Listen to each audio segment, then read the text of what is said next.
Hey, everybody. Thanks again for joining me. I am Karl Hughes, your host, as always. And with me today, again, for the second time in a year, is Chris Gwinn. Chris, good to see you back. And thanks so much for coming back on the show. Of course. Thanks for having me, Karl.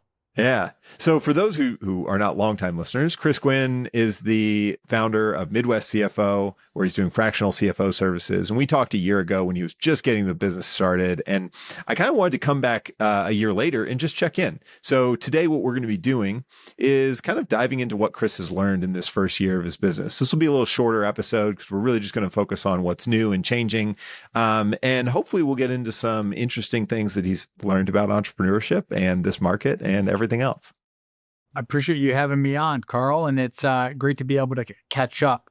As far as what has changed in the last year and some of maybe the big learning lessons or some experience shares that maybe I can start with, and this probably applies to just about any entrepreneur and really the service delivery of kind of what you're offering. But I think a big kind of focus and theme of mine has been really kind of focusing on kind of the Pareto's principle of kind of the 80-20 of what is the 20% of the work that we can kind of go a little bit deeper on that's ultimately driving 80% or more of the results or more of the impact or more of the success criteria of whatever it might be. And for us specifically, it's really helping to continuously refine a lot of our forecasting processes and a lot of the financial models that we are developing. And a lot of that kind of leads to increasing the overall forecasting accuracy. And the reason that that's so important is that we can ultimately make a lot more informed strategic decisions when we have better forward-looking insights. But to be able to get there, I think what I've spent a ton of time over the last probably 12 months is really working a lot cross-functionally across each of our clients' businesses and working with their director of sales or their CRO and their like chief marketing officer. Maybe it's like a product team, or maybe it's like their service directory to ultimately better understand their needs and a lot of the underlying operational drivers that are ultimately, or you can said differently, maybe the KPIs that they are tracking that are ultimately representing that 80% of all the results for their particular business unit. And then ultimately building more driver-based models that allow us to be able to forecast with more precision, but also being able to help to contextualize a lot of that data and some of the variances when we're maybe off on kind of the forecast versus the actuals, and potentially helping to help them to gain a better understanding of what they can do given those results and continuously refining over time.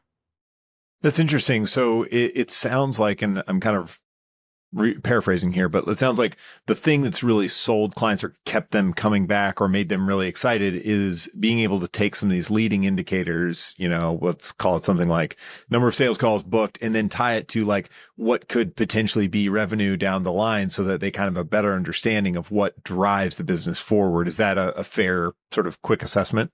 100%. So yeah, the great leading indicator. I mean, obviously each org in their entire sales funnel and their lead generation strategies might kind of vary from industry to industry, but a lot of organizations do have some type of like introductory call, and they usually have some type of either like marketing or like inbound leads, or maybe they have some type of website referrals or some SEO going on, or they're running some paid ads. But a good piece to really understand is, with all of the stuff that I'm kind of talking about, is the importance of having accurate and reliable data and making sure that we're able to actually attribute those lead channels. And this is probably really important for a lot of the work that you're doing, Karl, with some of the SEO stuff with draft.dev and some of the other stuff, is being able to ultimately attribute some of that work or those results to specific channels so that ultimately we can determine, well, what are some of our customer acquisition costs for SEO or for paid ads, and being able to actually break out, especially for organizations that maybe have a couple of different cohorts or different kind of buyer personas or different kind of ICPs for their business, being able to actually kind of break out or kind of bifurcate those data sets. Ultimately, you do need really clean and accurate data. And that's where making sure that you have all the tracking set up, whether it's kind of GA4, your CRM or your HubSpot or your Salesforce, and then being able to tie some of those either sales and pipeline data or some of your operational data into the forward-looking insights by building out more driver-based models. Yeah, that's really cool. And how has this kind of changed the way you sell Midwest CFO? When you talk to a new prospect, you talk to somebody who might be interested, like, has this shifted that conversation, the initial conversation from the front? 100%. I mean, I'm usually starting a lot of those conversations asking about some of those operational drivers. And I think that's usually, I think the best way to sell is ultimately better understanding kind of the current state and some of the issues, and then ultimately helping to figure out where they want to go and figuring out what their objectives are. And then you are the bridge, you are the ideal solution, or you are ultimately presenting the best solution for their needs and being that guide along that journey. So for me, at least within my sales process, a lot of it does start around the current state and helping to better understand what are the current operational drivers or some of the metrics that they're tracking. And some organizations are pretty good. Other organizations, it's very clear that they don't have great KPIs that they're tracking. They're not really certain what's truly driving revenue or some of their overall cost. And that's kind of a really great way to be able to start, is ultimately helping them to better understand some of the different components and what makes up some of those different costs, what are some of the driving factors. And those are really kind of where we want to spend kind of that 20% that represents 80% of the results. Yeah, that's a really great insight. It reminds me, and I think this is something I try to tell a lot of new business owners who have an idea. Often you go into a business with one idea of what you think people need, and then within 6 to 12 months, you come out with a not totally different, but a much more refined view of what people really want and need. And it makes you so much better at selling things. I remember this in the early days, with draft.dev, I worked with a lot of early stage startups and I kind of sold them one way. And as we started working with larger companies and bigger organizations, the problems they had were just totally different. And it was a huge realization, and the way I sold became different, and the way this team sold, the kind of collateral we had, the examples we used, like, all changed as we figured out what that new target buyer needed. Has your niche or kind of your target ICP, has it shifted at all, or is it still the same type of client? You just speak about what you do differently. It shifted maybe a little bit. I forget exactly where it's at today. It's probably, I would define it as about $25 to $75 million in revenue, and then SaaS, service-based industries, and manufacturing. Great. So have you, last time we talked a little bit about how you might scale this. Have you had the opportunity to hire or scale at all, or has it still been kind of like it's been, you're still discovering like what the right model is and kind of trying to hit that product market fit or service market fit before you start scaling? Yeah, no, I'm beginning to kind of put some of the wheels in motion, starting to kind of bring on kind of some support with FP&A analysts and some bookkeeping resources to be able to support our clients. That ultimately helps to, the entire structure is kind of that CFO, kind of FP&A piece, and then kind of the data and with our bookkeeping, and ultimately kind of having that support in place kind of allows for the structure to have additional CFOs get brought on, where the FP&A analysts and bookkeepers can then support all of their clients, and those CFOs can then focus primarily on more value add guidance and ultimately being more of a hands-on financial leader within the organization. Yeah, talk to me more about the bookkeeping side of this, because I think for a lot of small business owners, bookkeeping is kind of as much finance as they do, like to be sadly honest. Where have you found business owners kind of under par or not really meeting the level of data you need in bookkeeping? Yeah, like what do you try to bring in when you do it? I think if I recall correctly, and I may have brought this because we've done this since the beginning of the organization, but I don't believe, I think I may have mentioned this in the last episode, but a lot of organizations do not have their chart of accounts set up properly. The chart of accounts, for anyone that's not familiar, it's just kind of how you're categorizing, breaking out certain, I guess, categories on a financial statement, whether or not it's income or expenses. And a lot of bookkeepers or basic accountants usually just default to having like one revenue or income account and a couple of different labor accounts, a couple of different SG&A accounts. But I think it's really helpful to break out your chart of accounts, or ultimately what your P&L or your income statement looks like, in order for you to be able to tell how much revenue are we generating from the different service lines or the different business units that we are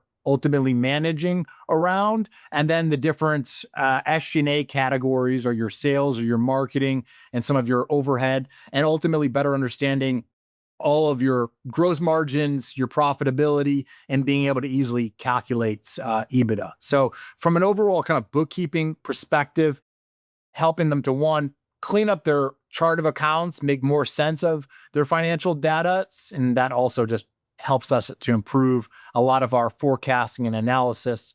But then two, being able to help to streamline and put in more scalable processes that whether or not it's being able to just overall close your month end in a more timely fashion, ideally kind of 5 to 7 business days, so that we can ultimately look at the financials very early in the month and ultimately learn from last month and set us up for a strong next month.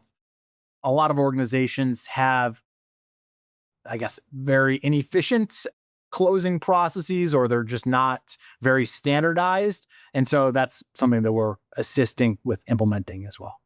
It's interesting you mentioned about the setting up your chart of accounts, because I remember this in the early days when I first started Draft.dev. I got a friend to do my books, and he, kind of put things into categories. And it wasn't until a year or two, maybe 2 years in, that I realized I should be guiding him on what those categories should be. He shouldn't be telling me. I always thought about it like, oh, the bookkeeper, they're the expert. At least they know accounting. I don't know accounting. But the reality is, like, those books are not very useful if they don't have like operational equivalents in cases. So for example, you mentioned like labor. Yeah, he was putting all labor in one big category, but I'm like, well, yeah, but some of this is OpEx and some of this is COGS. Like, we should split this up, right? And he's like, oh yeah, just tell me who needs to go in what category. And my mind was blown that I could do that. This sounds so stupid, but like, this is what business owners don't know about like finance and accounting, is that you can drive it. And again, like for tax purposes, that's a different thing. Like they need almost a different set of books, right? It's a, there's a lot of overlap, but like there's certainly things that matter more or less to them. Whereas for me as an operator, I care about a different set of books. Is part of the sale, I mean, usually I assume businesses the size you're selling to, they understand that, but they may or may not have it all fully built out and put together, right?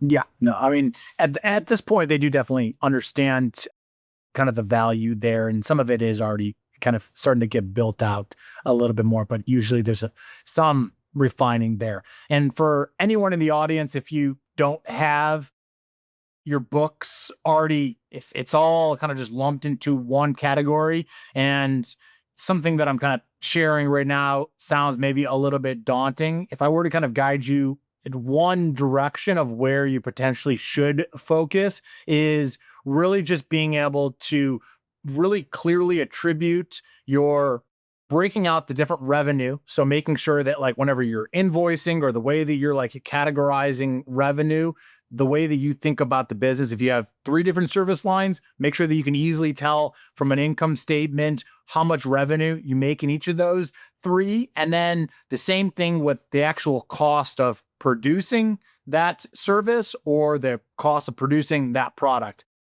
A lot of organizations, I see them not attributing labor appropriately to your cost of service or your cost of goods. It's just lumped into one category. So the biggest probably low-hanging fruit is if you're going to spend any time at all on this, or you're feeling motivated after this episode, make sure that you can at least have an accurate and reliable gross margin, because being able to calculate how much does it cost us, or how profitable are we on fulfilling X service or Y product is incredibly valuable, because it's going to be really challenging to make a bottom line profit at the end of the day if you don't have your gross margins are going to change depending on whether or not you're in manufacturing or you're in a service industry or you're in, it changes from industry to industry, but your gross margin is arguably one of the most important profitability measures that you should be tracking,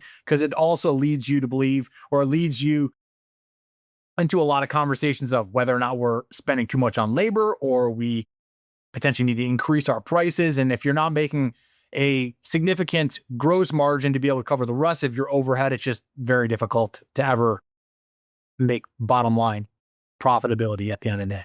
Yeah. I think I've said this on this show many times. I think it's one of those like margins that you're right. A lot of small business owners don't track well, and it's so important because it tells you how much you can actually spend on sales and marketing and still run a good business.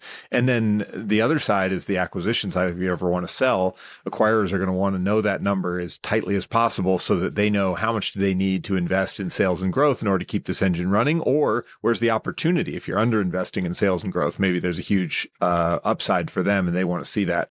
Chris, I was going to ask you about acquisition, like customer acquisition for you. Has anything changed there? Is it still mostly referrals and word of mouth, or are you starting to build up other channels as well? Starting to build out our SEO and some of our email newsletter a little bit, but still primarily kind of word of mouth and referrals. Yeah. Well, I was talking to another business owner last week about this. Like, he was asking me about, well, what's the ROI like on doing things like live events and webinars? It seems like a lot of work. And I'm like, yeah, it is. And you'll probably do the work for about 2 years before you start to see payoff. But it is unfortunately the case with marketing channels that they just take time to build. And especially when you don't have a $20,000 a month budget to spend on them, it will really take time to build.